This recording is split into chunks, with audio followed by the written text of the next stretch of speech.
Hey guys, welcome back to Maxcast, Dawn of War Unification. Today I brought another 1 vs 1 for you. It is Yasuo playing the Salamanders, inappropriately colored purpley pink, against me as Imperial Guard on Shrine of Excellion. So it's a game I played, so let's see how it goes, which UI we'll stick to.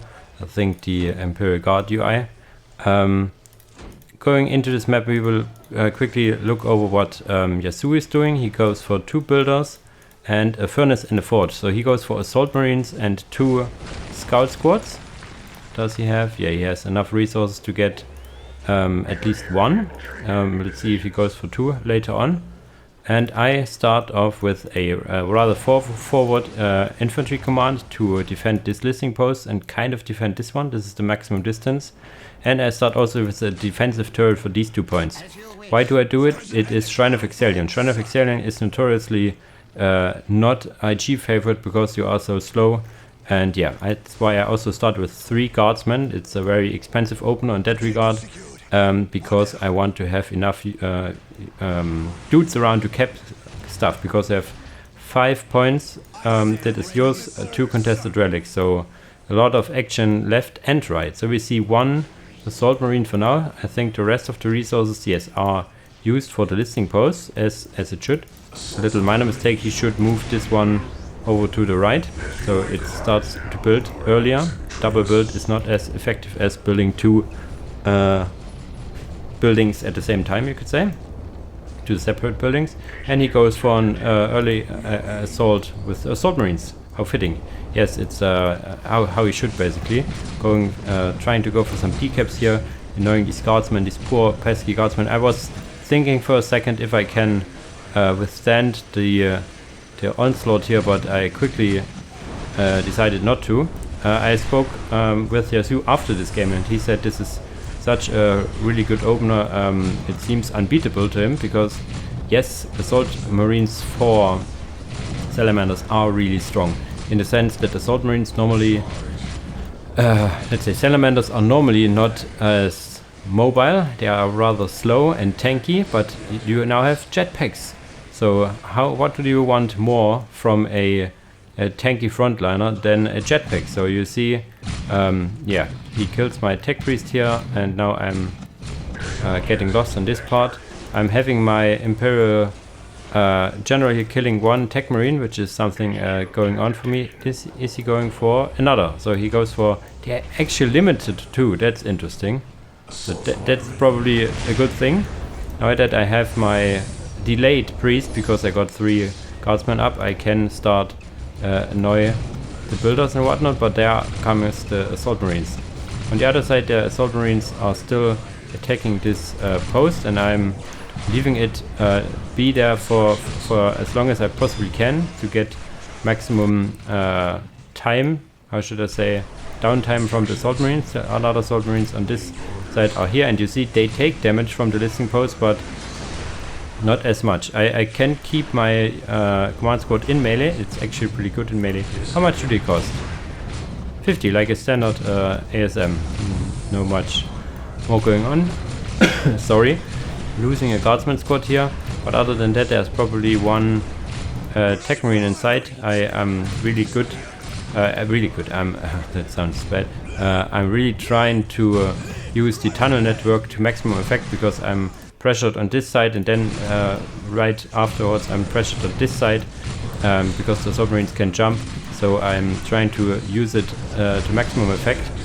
Kill quite a lot of submarine models, and as you saw, they aren't the cheapest. So I finally secure my 4th point. I'm forgetting to build up this point for quite a long time. Actually, I lost a tech priest engine here, so I needed to restart doing the stuff as well. So now you see the pattern here. I'm advancing on the left side, but assault marines are now attacking on the right side again, and now they have nothing else but a turret and listing post. But oh, we see a first thunderfire cannon, so a delayed thunderfire cannon to help in this advance. Can be pretty lethal, because it probably one-shots Imperial Guard stuff. So you see me using the tunneling network, getting a tech priest here. Normally I wanted to have him around to repair because but I was a little slow. But now I have dudes inside here firing as well. Also the gun here trying to repair this. But yeah, you see the damage of the Thunderfire cannon is quite high. So I'm letting my command squad here also fire against these scouts because they die easier in Salamander terms. On the other side we have a little skirmish here of these scouts which getting reinforced, but they will probably... Okay, my guys will lose morale earlier, I guess. Thunderfire cannon pushing this side is scary. I am starting to upgrade this listening post, have some dudes inside. My dudes are how should I say, upgraded guardsmen. No, where am I starting a tactical control or something? So Yasuo is more or less taking the map, taking back my relic here, but I'm wanting to take it back. I'm reinforcing these guys now. I see these assault marines coming in, and there was a lot of more assault marine at some point here, so you see that there are quite a lot lost in the meantime. We have 80 income for mich and 92 to 30 for Yasuo, so eco advantage as he has the map control advantage as well. Upgrading this point, getting an engine seer in to repair, so it's just in the hopes that Yasuo doesn't notice in the nick of time, so the guys get a little more time shooting. I am here as well, so I can micro it. The command squad now coming in, seeing 2 workers here, which is juicy because the workers for Salamanders are really pricey with 110 or something requisition. But yeah, I getting a little trapped here, and this guy, spoiler, how much HP? 10 or something before regeneration kicks in, and I even tried to use the soul spike, but it get killed before. Freaking priest, man, a freaking psycho. So okay, so I'm a little back against the wall, but I'm getting tier 2 done. Tier 2 is done for Yasuo, so he is now how should I say, not unexpected above me. I can still use this tunnel network to create effect. If a squad gets morale broken, it can jump in and shoot from there. Not with full effect of the weapons, just the standard weapons. It will shoot anytime, so still good effect. Big knockback on the command squad. Command squad in melee is no joke. Could probably deal with these 2 squads on its own just because the big knockback here, but losing 1 model in the Psycho. Now having my guys out again, so this is like a whole Benny Hill, going in, going out, left, right, where you wanna go. Now I remember a stupid game where it was like left, right, up, down, choo, choo, choo. What was this? It was like a dancing game with aliens and whatnot. Whatever. I finally take down this listening post with this guardsman. They were just standing here, and you see here I always got guardsmen, 3 guardsmen in the beginning, not conscripts, battle armor, because I was intending to use upgraded infantry and kind of still am. Decapping this point at least, wanted to cap it, but then I saw the freaking rapier, and the rapier, it says good against building and vehicle, but I tell you what, it roasts infantry also really well. Look at it go. Really long reload time, of course, and then come on. Now using the Psycho ability before it got roasted by this rapier, and I stunned it. Okay, that's why it's not firing. Having Commissar finally out. This was a misplay to get not getting the Commissar early. Now there were 2 melter bombs thrown in. The rapier coming in on the back. 3 rapiers, so this is the maximum 3 rapiers. Getting a air command out, but no real need to, no real resources to get it up. But what I do get are these specialists, and these specialists have melter bombs and really strong grenades. The grenades were debated the other day in the sense of recording this for being too strong. They are strong. They do. The bigger thing they do is big disruption. These are probably the same grenades the Kazakhs start with it, so I don't know, maybe something can be done about that. But other than they do melters, so they don't do any anti-stunt another vehicle, anti-infantry apart from their grenades. But I'm building as much as I can as I see these rapiers, and I want to destroy them. And the rapiers are anti-vehicle and are vehicles, so bringing a sentinel out is probably not a good idea, because A, I don't have the mechanized command, and B, they counter each other, so probably not the wisest choice. But you see here the melter guns do quite a lot of damage against these. These rapiers don't have a lot of HP to begin with. I'm trying to micro them to focus them down. You see the damage surmounts really quickly, losing a squad or two in the meantime, but the HQ is all the time firing, so we lose a lot of resources on these assault marines now, which are now jumping away to this upgraded listing post. We will see if I'm fast enough to get this. What is the other thing going for the Salamanders? They have the right side kept, and what is he going for? Is he building stuff? He has the anvil, but it's not building stuff because he has no resources. All these resources are going into reinforcing the assault marines now. And he had also got some scouts upgraded, but these guys are now here. And the sergeant, however, has probably effects against infantry and heavy infantry. So the sergeant is kind of a sniper guy, I think. Yeah. He has a standard, more or less, longness. He actually killed my point and decapped it, so I'm now back against the ropes here, using the infantry command as well against some melter bombs. So this is dicey here, but I have a tech priest, I have an upgraded LP2. I have my command squad, is it here? I have a commissar at least. And let's see.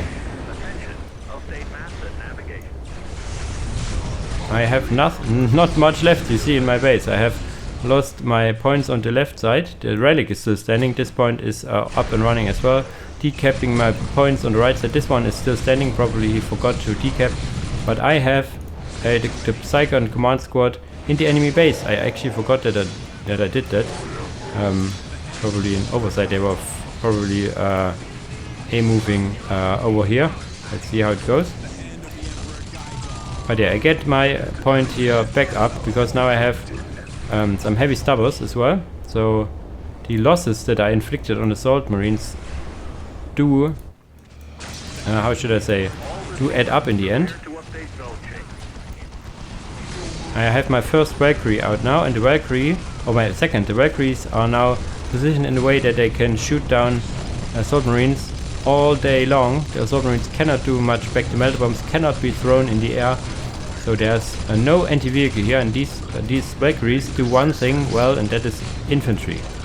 They don't do check against vehicles or buildings, so you cannot build them and, let's say, park them over a listing post. They will do no damage, so their sole purpose is anti-infantry, and this is my biggest problem now, is the infantry in fact these assault marines that are now jumping in, losing 2 squads in the air, exploding left and right. So now I can start and rebuild my stuff. So I just want to, how should I say, emphasize how important it is that you, if you are in a game and you are trying to win and trying to continue, it's like, for me it was really dire. I lost basically everything.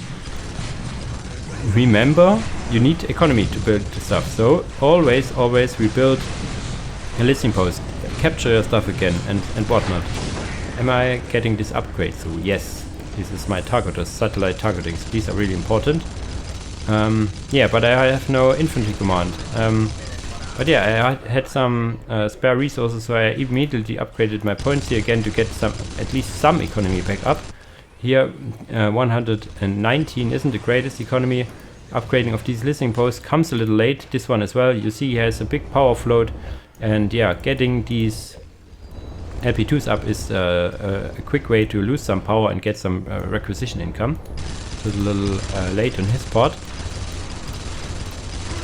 Yeah, so we see this Razorback does not die for some reason. I have my specialists, probably they weren't in range. I wanted to tech up, then I noticed that I need a mechanized command to tech up, so yeah, that's why I go for a mechanized command now. You cannot tech up with the air tower. And I see a fight brewing here. Am I moving? Am I seeing it? as I'm seeing it. So the question is, am I realizing it and moving over here? I have rebuilt my infantry command here just to it getting targeted again. So now I thought I don't want to defend all game long. And now is the time for offense. So I started to move my guardsmen spotters in range, so they can the specialists in range to kill listing posts. Those guys are really good at killing listing posts. So I'm getting this listing post up on this side and have my mechanized command here using my Valkyries to create effect against infantry. And everything that can fire back are these melter guns here, and these are few in numbers. You can go, and probably an idea that he should have gone is commander weapon upgrades. The first commander weapon upgrade gives them a flamer, the second one gives them a melter gun, and I think I'm almost certain sergeants are included in this. So the sergeants then have a melter pistol or something, so they can kill vehicles pretty good. I double down on vehicles because I now have the mechanized command. I was debating if I go for Hellhound, some artillery or sentinels, and in the end I decided I want a cheap solution for now, and this is chimeras. They can soak up a few melter bombs and then can be rebuilt really cheaply. Artillery would have been not a good idea because you have assault marines against you. Assault marines will just jump your artillery, use a few melter bombs, and that's it. So I decided for chimeras.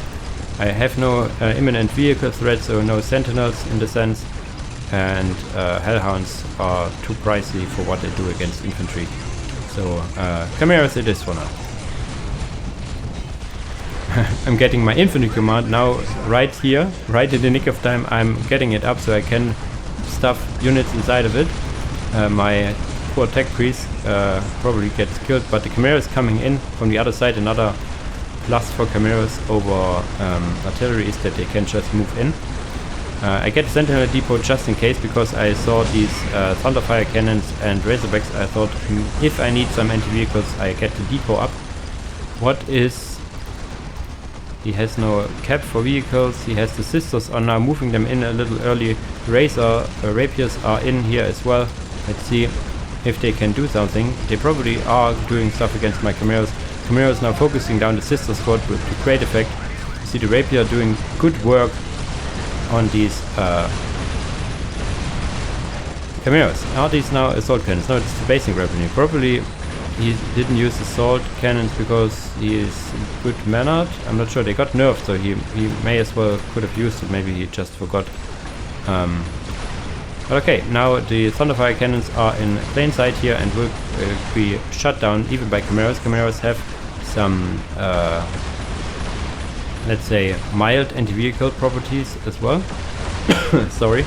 Having now priests out for these specialist squad, which are really nice, can produce specialists here as well. Am I attacking? I'm almost tier 3 now, so having a conscript squad that kept this point and now moving on capping this point. I rebuilt it to have some capping units on the field. I needed to rebuild my infantry command to first tech up and B also have some unit cap overall. The Commissar takes it like a champ here, shooting one guy in the head just to restore the morale. I'm now moving in with the specialists in